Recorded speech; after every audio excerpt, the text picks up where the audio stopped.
So my thought was, because they're cross motions, normally I would have the moving party go first, followed by the responding party, and then the other, giving the moving party a rebuttal opportunity. In this context, I think it's appropriate to have the plaintiff's counsel go first and have the final opportunity for rebuttal. But if anybody disagrees with that or has something else to say, I'll of course give you all the time that you want to on the record to make sure that you have an opportunity to be heard. So we'll start with Ms. Wright or Mr. Lasota. I'm not sure who will be arguing today. Yes, Your Honor, that will be me. Thank you very much. Okay, and I don't know if it's possible. I apologize. I'm having a little bit of trouble hearing you. I've got my speakers turned up as loud as they go. Is there any way for you to turn up your microphone speaker? Let me see if that's possible, or see if I can talk closer to the microphone. Is that hearing me any better, or should I just speak louder? I can use my... There it goes. That's better. All right. I'll use my loud voice. Most people know. And we also have our court reporter, so I'll just ask our court reporter, are you hearing her all right? You're muted, so I can't hear what you're saying. Can you hear me now? I can. Okay, yeah, it's low too, if she can get closer, but I can hear her, but yeah, I agree with you. Thank you. Can I hear again, Ms. Wright? Oh, yes. If I speak in a louder voice. Okay, great. Thank you. I thought that was better. Yes, thank you.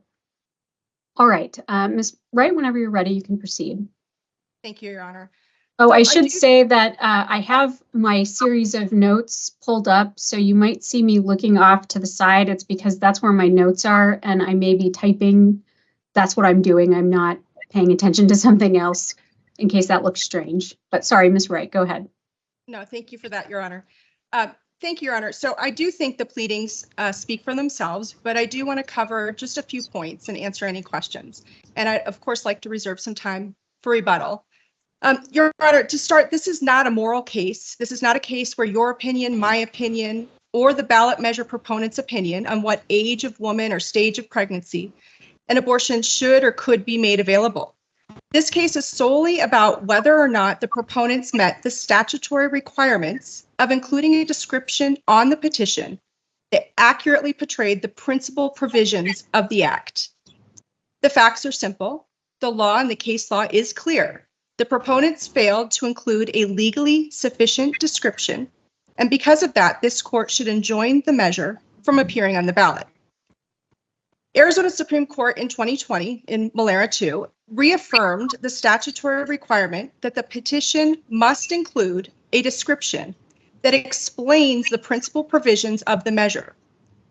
Principal provisions were defined as the most important, consequential, and primary features of the initiative. The court called it the elevator pitch that alerts prospective signatories of the measure's key operative provisions, such that it would enable the signatory to decide in short order whether to sign the petition, refuse to do so, or make further inquiry. The principal provisions must be accurate, and the chosen language should alert a reasonable person to the basic thrust of the measure. Here, although the proponents accurately, albeit selectively, quoted the language of the Act, an average reasonable person is not equipped to parse through a legalistic word salad to understand the measure's principal provisions or thrust. In fact, lawyers can debate, argue, and likely will litigate what all of these words mean if this act were to ever pass. And while policy concerns and future debates are not the relevant legal standard, what is the fact that by the proponent's own admissions, the principal provision was to eradicate existing and future regulations that could in any way restrict abortions, regardless of the age of the pregnant woman or girl, and regardless of the stage of pregnancy. Further, the Act uses such broad terms, it likely eradicates basic health and safety regulations, or even requirements that the abortion provider be in any way licensed to practice medicine. Your Honor, we can never know how many signatories would have decided not to sign if they knew that the act created an unrestricted and unregulated constitutional right to abortion. And had the proponents simply included an elevator speech that cut through legalistic language and provided a clear description that a reasonable person could understand, we would not be here today. This isn't about my opinion, your opinion, or their opinion on abortion. This isn't about women's rights or women's health care. This is about, did the proponents provide a legally sufficient description that captured the principal provisions such that a reasonable person could understand the primary thrust of the measure, or did the proponents hide behind legalese to obscure the true nature and thrust of the act? In Malera 2, the Supreme Court made clear, courts should disqualify an initiative from the ballot whenever the description obscures the principal provision's basic thrust. That is precisely what opponents did, and that is why this court should disqualify the initiative and enjoin it from appearing on the general election ballot. I'd be happy to answer any questions. Well, one of the questions I had was the court in Malera 2 was how I'll refer to the 2020 Malera opinion as opposed to the 2018 opinion, said that, or reiterated that the description does not have to be impartial.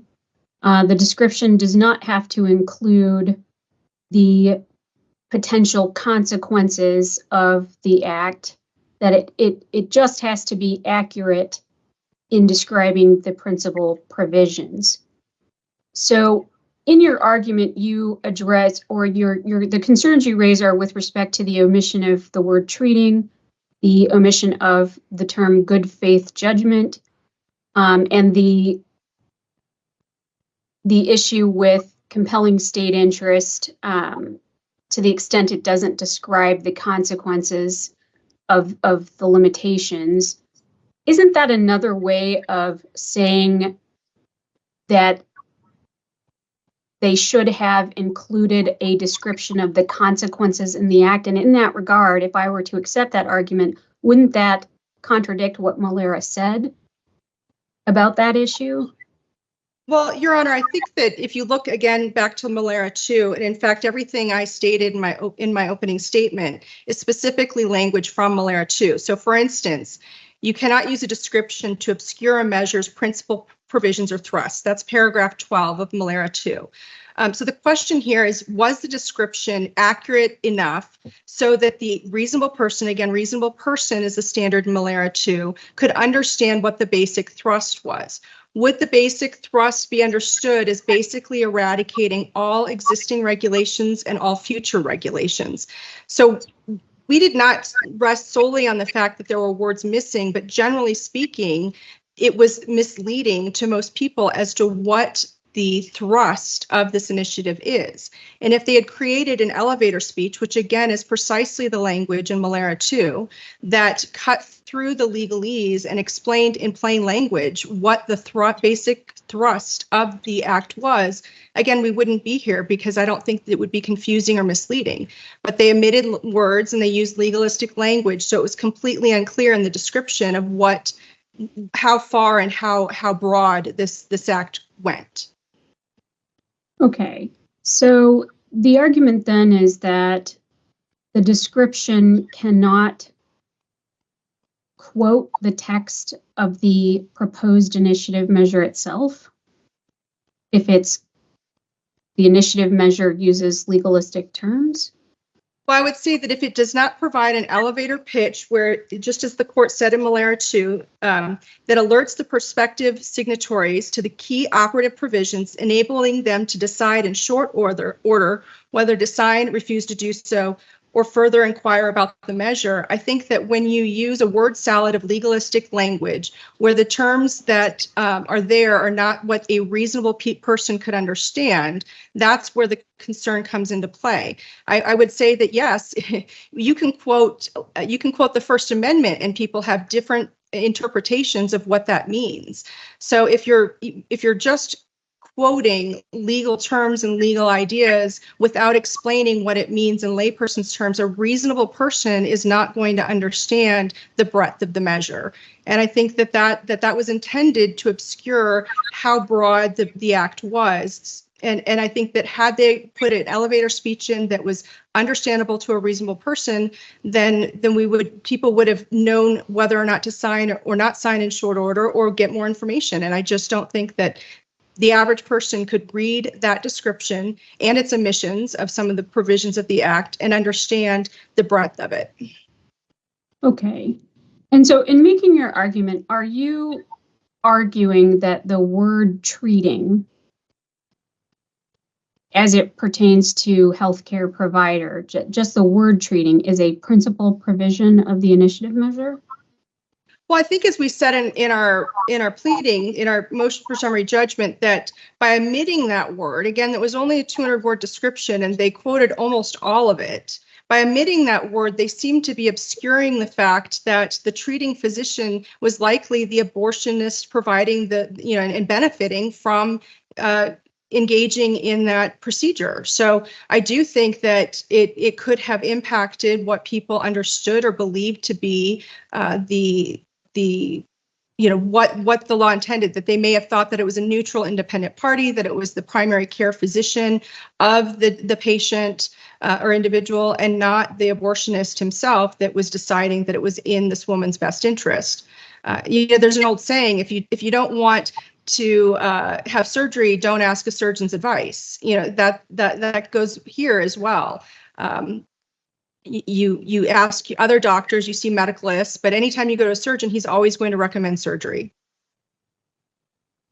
So Malera 2 broke down challenges to back then, what was the 100-word summary, what is now the 200-word summary, into two categories. One is a category of challenges that says a principal provision was omitted, and they said if that's the case, the inquiry stops.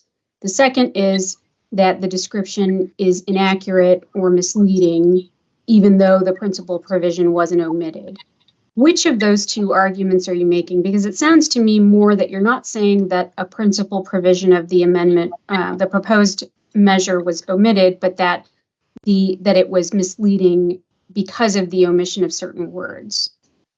Yeah, I would say that it's more misleading because of the omission of certain words, and that it obscured the basic thrust. Again, it could have been very easy in many of the language that's been used by the proponents in these pleadings if they had just made the description an elevator pitch that was easily understandable.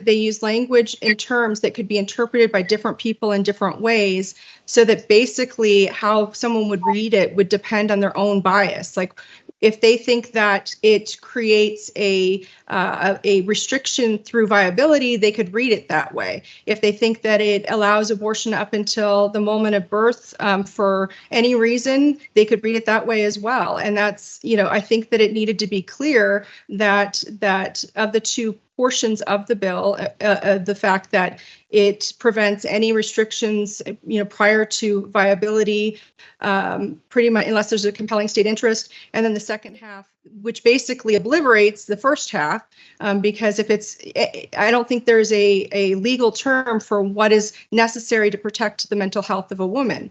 So again, if you read the text of it, you could read it both ways, and it just really depends on your perspective. And that was the job of the proponent, was to say what they intended it to do. And I'm not talking about the policy debates as to how far this will go, but they've already now stated that their intent was to eradicate existing and future abortion regulations. And they simply could have stated that in no uncertain terms. Okay. So I guess I'm still struggling with, is the argument that if they had included the word treating and good faith and the words good faith judgment, would the description still be misleading in your analysis? Yes, Your Honor. I would say that it's misleading in the fact that a reasonable person does not understand the legal terms that are used. The point of a description is not to just simply recite a law that is going to be interpreted in 10 different ways. It's to say what the basic thrust of the measure is and to give the person a quick understanding so that they can make an informed decision. And we state that in our original motion for summary judgment that the description itself was just generally misleading. Again, it can be read any way you want to read it, depending on your perspective. And the job of the proponents was to make it clear so that each signer knew how broad or how narrow the provision was, or was intended to be, what the basic thrust was. So I would say that if you simply recite legalistic terms in a petition description, that is not giving the average reasonable person fair notice of what those words mean, what the legal import is. And that's the thrust. So if you obscure the thrust in Valera 2, if you obscure the thrust of the provision, that's considered to be something that should be disqualified. Anything else? No, Your Honor. All right, thank you. Thank you. Okay, I don't know who's arguing for the real party in interest. Is that you, Mr. Yost? It will be, Your Honor, yes. Okay, you can proceed whenever you're ready. Thank you, Your Honor. Over 820,000 Arizona voters signed petition sheets to qualify the Arizona Abortion Access Act for placement on the November 2024 ballot. The initiative would establish a fundamental right to abortion in the Arizona Constitution, and it would prevent the state from denying, restricting, or interfering with this fundamental right in specific circumstances, both before and after fetal viability. It would also prevent the state from penalizing someone for assisting a person in exercising this fundamental right. Arizona Right to Life opposes the initiative. It alleges that the initiative's 200-word description violates Section 19102A, and it asks the court to remove it from the ballot. At its core, despite what opposing counsel said, its claim is that it does not like the initiative. It repeatedly misstates what the initiative does and does not do, and it hopes that voters will reject it. It has a right to express those views in the political arena and in the court of public opinion, but it has no claim to relief in a court of law. This court should grant the committee summary judgment. I'm going to quickly cover the legal standard. We've already discussed it today. I'm happy to hear Ms. Wright invoke Malera 2 when the complaint and their motion for summary judgment ignored it. But just to briefly restate a couple of key points. Malera 2 sets out a two-step framework for determining whether a 200-word description meets Section 19102A. It says, does the description describe all the principal provisions, the most important, consequential, and primary features? If so, we go to step 2. And step 2 says, does the description communicate objectively false or misleading information? And does it obscure the principal provision's basic thrust? These questions are answered from a reasonable person perspective. And importantly, a court should not enmesh itself in a quarrel about the best way to describe an initiative. If it meets Malera's 2's test, that ends the inquiry. As applied here, I'm going to address their specific challenges, but I want to first, I don't want to miss the forest for the trees because they're plucking a few words here and a few words there. I want to first explain how we view Malera 2 applying to the initiative. The 200-word description goes above and beyond what Malera 2 requires. The description discloses that the initiative establishes a fundamental right to abortion in the Arizona Constitution, and it describes the scope of that right, both before and after fetal viability. And lastly, it discloses that there's a prohibition on penalizing someone for helping a person exercise the fundamental right. So those are the principal provisions. It creates a fundamental right, it establishes the scope of that right, and then it prohibits the state from penalizing people for helping someone exercise that right. So the description covers all the principal provisions under step 1. And so then we go to step 2. There's no objectively false or misleading information. Much of the description quotes from the initiative itself. And it does not obscure any of those provisions' basic thrusts. It says there's a fundamental right to abortion. It describes the standard that will apply to restrictions on abortion pre-viability, and it describes the standard that apply after fetal viability. And then it says that the state can't penalize somebody for helping someone exercise that right. That is a textbook example of a 200-word description that satisfies Section 19102A. And we think it includes extra information that Malera 2 didn't require. We went above and beyond to meet the standard here. And so I want to address, with that framing in mind, the specific challenges that the plaintiff raises here. The first argument they raised in their summary judgment motion and repeated it here today is that the 200-word description is actually no description at all, because it quotes from the initiative itself. And indeed, in Ms. Wright's view, apparently an initiative could not even quote the First Amendment under this standard. No case in Arizona's history supports this view of the 200-word description requirement. In plaintiff's view, our description both says too little, because it omits the words treating and good faith judgments and all potential effects. And also it says too much, because it quotes from the initiative. I think this only proves that plaintiff will say or do anything to try to thwart the will of Arizona's voters. It's a completely contradictory argument, and no case in Arizona's history supports it. The statute sets a 200-word limit on 200-word descriptions. Our initiative is below that word limit. It describes, under Malera 2, all the principal provisions, and it accurately communicates their general objectives. I want to turn next to the argument that the description is supposedly misleading because it omits the words treating and good faith judgment. I understand from the questioning earlier that they are now not arguing that these phrases are principal provisions. Rather, they're making a claim under Step 2 in Malera that these omissions render the description misleading because they supposedly obscure the provision's basic thrust. And at the end of the day, this claim rises and falls on plaintiff's false description of what the initiative does and does not do.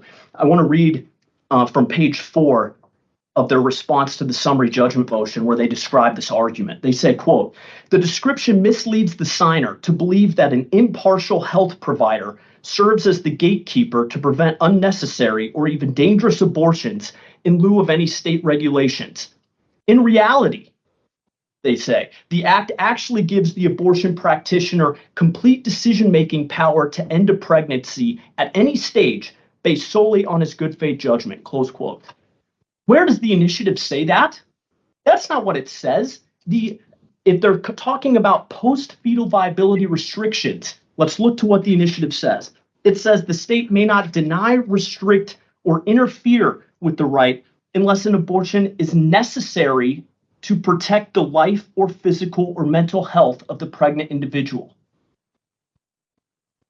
So their argument is the 200-word description is misleading because it does not say that a panel of neutral, that a treating healthcare provider will not perform unnecessary abortions in bad faith. They're free to say that's what the initiative text means in the political arena, but that's not what it says. The initiative's 200-word description tracks the initiative's text, and so it complies with Malera 2. It does not obscure the basic principal provisions, basic thrust.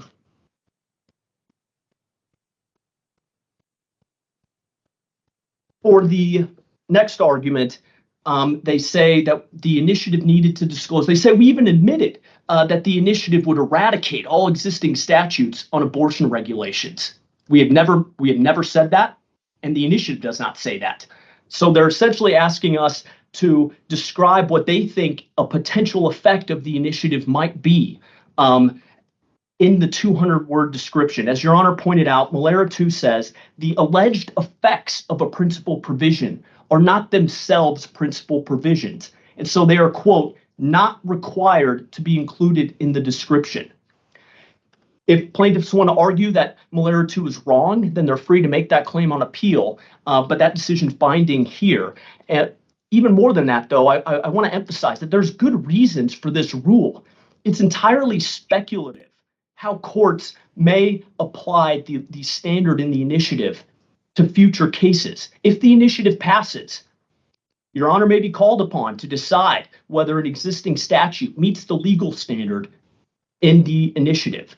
But I'm not a judge. I won't be deciding that. My client won't be deciding that. And so how could we describe in a 200-word description what statutes may or may not meet the legal standard in the initiative? We've described the standard to voters, and everything else beyond that is purely speculative. So what they're asking us to do is what they claim we've already done, veer from this text by including a bunch of things based on nothing more than their own speculation and misreading of the initiative's provisions.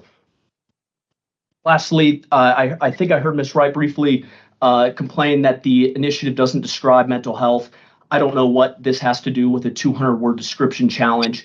The initiative says for post-fetal viability abortions, the state may not deny, restrict, or interfere with an abortion after fetal viability unless it's necessary to protect the life or physical or mental health of the pregnant individual. And then if we look at the 200-word description, it says basically the same thing. It says the state may not deny, restrict, or interfere with the right after that point in pregnancy, referring to the previous statement where it just defines fetal viability, if a healthcare provider determines an abortion is necessary to protect the life or the physical or mental health of the pregnant individual. That's what the initiative says. And so it doesn't obscure anything. At the end of the day, plaintiffs are asking this court to adopt an interpretation of the 200-word description untethered from any case in Arizona's history. There are only 2 cases in history that have removed an initiative from the ballot for violating the 200-word description requirement. That's a case called Sklar and a case called Malera 1. In Sklar, the court said that the 100-word description did not meet the requirement because it described anticipated effects of the initiative without disclosing their principal provisions. So plaintiff is asking us to disclose all the anticipated effects when that's precisely what Sklar says is not allowed. And under Malera 1, the court struck that 200-word description because it contained objectively false information, because tax rates were moving were being increased at a much larger rate than what the 200-word description disclosed, and because it omitted a principal provision for tax inflation indexing.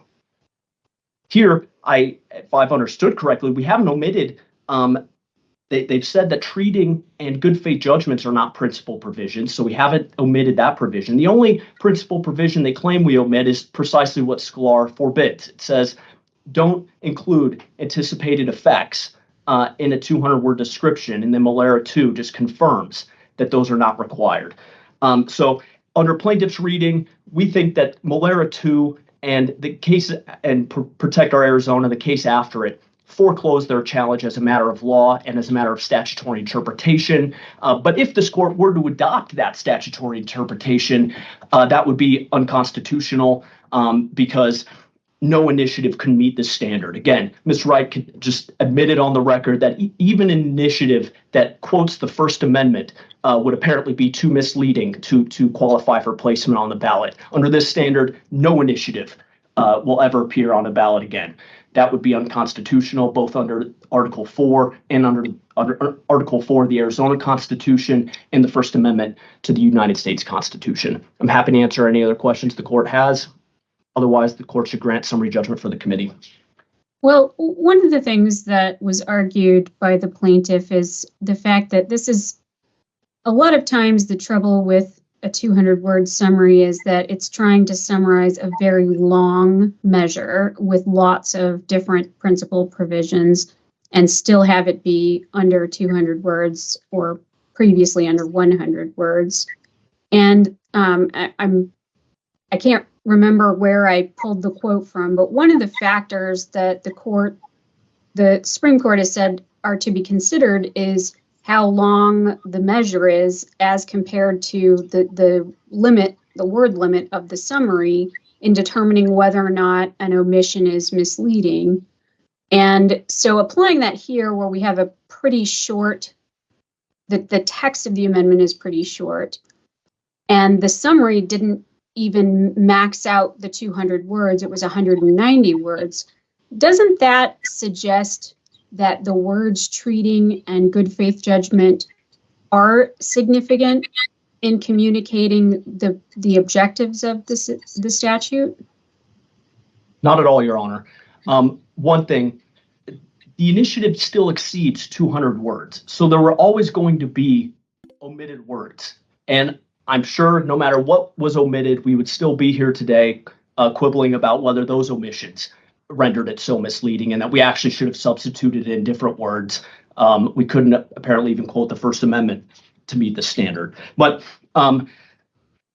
putting that aside, I want to focus in on the specific challenges to treating and good faith judgments. And I want to run those through Malaire 2's framework.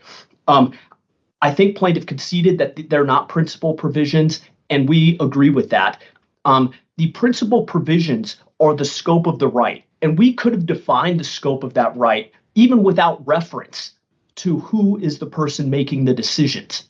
We could have said, for example, the state may not deny, restrict, or interfere with the fundamental right to an abortion before fetal viability, in parentheses, as defined in the Arizona Abortion Access Act, unless justified by compelling state interest and the least restrictive means. That is the principal provision.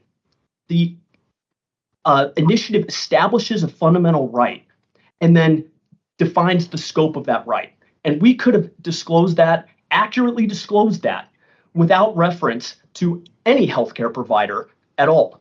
And the same thing is true for restrictions post-fetal viability. The initiative could have said, the state may not deny, restrict, or interfere with the fundamental right to an abortion after fetal viability as defined in the Arizona Abortion Access Act, unless an abortion is necessary to protect the life or the physical or mental health of the pregnant individual. That is the principal provision. It's the scope of the right.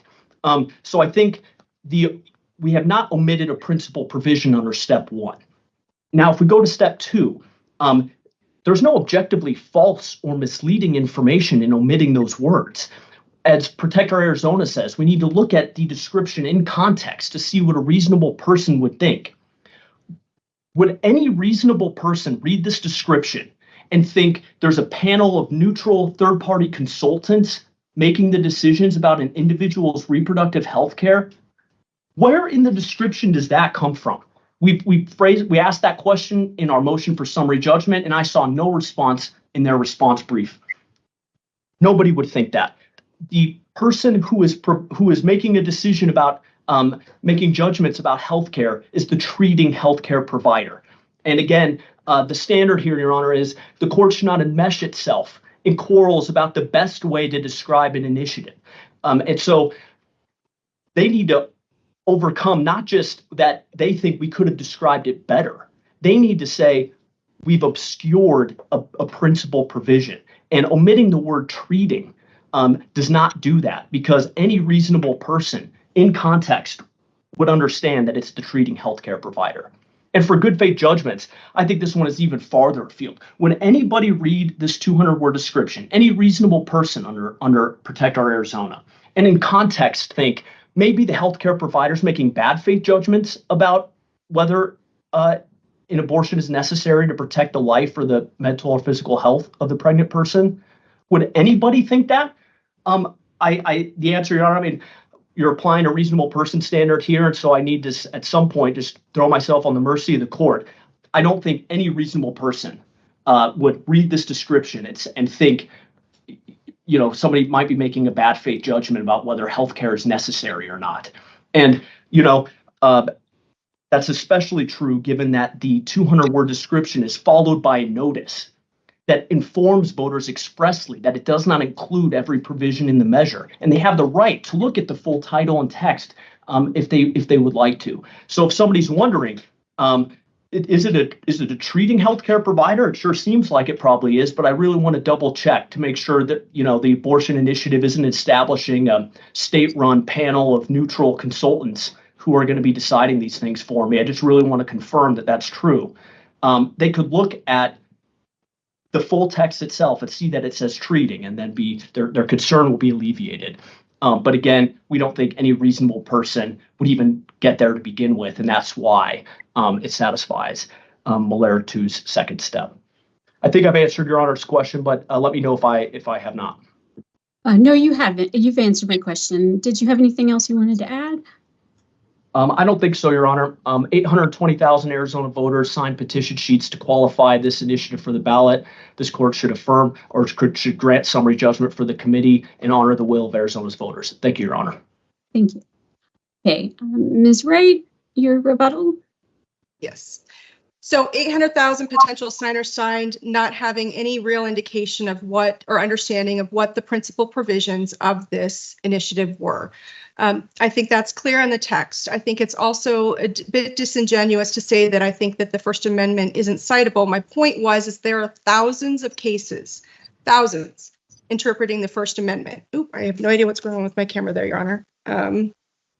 Thousands of cases interpreting the First Amendment, and there that could, let me just see if I can't change that. Sorry. Thousands of cases interpreting the First Amendment. And that's the same problem that we see here, is that the words and terms used in this description and even in the act itself can be interpreted in 1,000 different ways, depending on how the person who sees this views it. Further, it does not include the principal provision that that it would eradicate existing abortion laws, including laws that require parental consent, parental notification, including that it would eradicate, the general effect that it is going to create an unrestricted right to abortion and remove any existing provisions.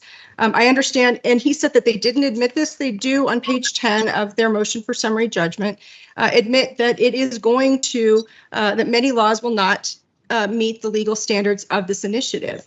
And that is what was excluded from this. And in fact, it's unclear what, at what point the abortions, what restrictions will remain following the enactment of this law. And the concern is that not that they accurately or inaccurately, but I would say disingenuously and selectively quoted their own language. I think that good faith thoughts of the healthcare provider, again, not even medical professional, but healthcare provider, good faith judgment, that is a standard that is not even legally, you cannot analyze good faith judgment. That is internal to the person. And that's what the problem is. And same with mental health. The problem is these issues cannot even be legally adjudicated as to what's in the best interest of someone's mental health and whether or not someone used good faith judgment. And those are things that should have been included, like the good faith judgment part should have been in there, because I think it would have alerted to the potential signer about how broad this is, because good faith judgment differs from person to person. It is not a bright line standard that can be fairly and objectively reviewed in a court of law, and pretty much any person for any reason, I think it would be hard to prove bad faith. And I think that omitting that language suggests that they knew that that would send concerns to anyone who had signed the ballot initiative. We don't know how, we know that people support abortion, and there's nothing wrong, that with having positions such as that. What we don't know is if people understood the breadth of this initiative and whether or not they would have signed it if they understood the principal provisions and the basic thrust, which was obscured by using legalistic language. And as I said, that if you were to just simply quote the First Amendment, there's 1,000 different ways in which people have interpreted the First Amendment. It does not tell you what the principal thrust is until you look at all of the case law. And here it was the proponent's job to make it clear so that anybody signing the petition could quickly and decisively decide whether or not to sign the petition. That's the Malaria 2 standard. It's supposed to be an elevator pitch. This was not an elevator pitch. This was intended to obscure its basic thrust. It eliminated and took out words that I think do address parts of the principal provisions, but even if they had been in there, it still was misleading. So I actually see this as being a two-pronged, whether it was intentionally misleading or removed principal provisions. Even with it all in there, it removed principal provisions because it didn't explain to a reasonable person what the thrust of the act was. It was really, as each signer was reading it, they could read it and interpret it however they wanted to, based off of their own personal biases, and see it as being more restrictive or less restrictive. And that's, I think, what the proponents intended to do. Okay. And I just want to clarify to make sure I understand your argument. So in order to comply with the statute 19102A, the description would have had to include an explanation of the fact that certain existing abortion laws would cease to be effective as a result of this amendment? Well, it should be the basic thrust. So the basic thrust was to create an unrestricted and unregulated right to abortion. Now, however they want to describe that in it, how the provisions, including, getting rid of existing laws, they don't have to say every existing law, but just say that it would eradicate certain existing laws that currently regulate abortions, and that it would create a virtually unregulated and unrestricted. There has to be some plain language, some language the average reader could read this and understand what the import of this is. Not all the policy considerations once this gets resolved, but what actually the basic thrust of, and to me, it's very telling that they were afraid to use plain language to let people know what they were signing. And that's what I think was expected, and that's what the principal provisions description requires, is not just a recitation of legalese, but an actual layman's terms, reasonable person can understand thrust of the measure. And I don't think that this description meets that requirement in the slightest. All right, thank you, Ms. Wright. So I'm going to take this under advisement, but obviously I understand that there is a very important deadline that this needs to be decided in, and that there will be appeals to the Supreme Court. So if you can bear with me, I just want to work this weekend, and I will have a ruling to you on Monday. Anybody concerned about Monday? Okay. All right. So I'm seeing shaking heads, so I will get my ruling to you on Monday. Thank you for giving me some time, and for your both of you giving me very intelligent and articulate arguments to consider. I will take all of that into consideration as I make my decision and issue my ruling, and hopefully now you'll have a little bit of time to rest since this has been kind of a whirlwind. But thank you for your time today. Everybody have a nice day. We're off the record.